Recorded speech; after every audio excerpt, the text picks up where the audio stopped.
आमिना मिना ओ वक्का वक्का ए आमिना मिना श्रीलंका डम डम डम डम डम डम डम डम डम डम डम सिरी पावे डम डम डम डम जिदा यार जुदा हो जावे ओदा खर्चा कौन चलावे आ डम डम डम डम बट के आली माड़ा पुत्र।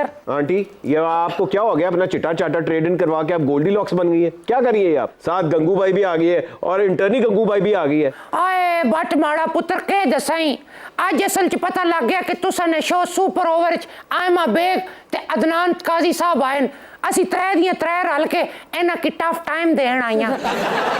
लगता है बनेरे तो जिहड़ी इट डिग्गी सी ना तुहाडे सिर ते आके वजी है ते तुहाडा दिमागी तवाज़न ना खराब हो गया है। दिमागी तवाज़न खराब हो गया मैं किहड़ा अद्धे घंटे च इलेक्शन मांग रही हाँ।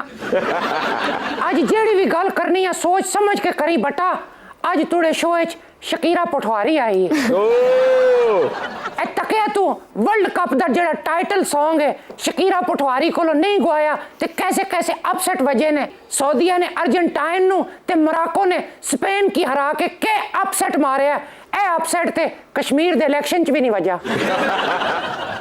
आंटी ये तो ऐसे ही है जैसे कोई इकॉनमी तबाह होने का जिम्मेदार हुकूमत की तब्दीली को ठहराए। आंटी हाँ जी बात अगर बांदर किले के वर्ल्ड कप की होती तो हम बात मान भी लेते। मार ले मेने मार मेने मैनू तू भी मार मेने जिथे मेरे शरीके ने भी की मेने मारे ने लेडी गागा रियाना बियोंसी ते नूरा लाल ने मार तू भी मेने मार मैं। हाय हाय हाय कहाँ बियोंसी कहाँ लेडी गागा और नूरा लाल की कॉम्बिनेशन तो अपना सही कराओ। आए माड़िया बच्चे शरीके की कदी भी कमजोर नहीं समझीदा। ऐ खाली लेडी गागा बियोंसे ते नूरा लाल ही मेरा शरीका नहीं मेरा डिस्टेंस कजन एल्टन जॉन अकरम राय पिटबुल लूणे वाला ते रिकी मार्टन मलकू ए सारे दे सारे मेरा शरीका ही। लेकिन बट माड़ा पुत्र मैं भी बड़ी टारगेट ओरिएंटेड आंटी हाँ।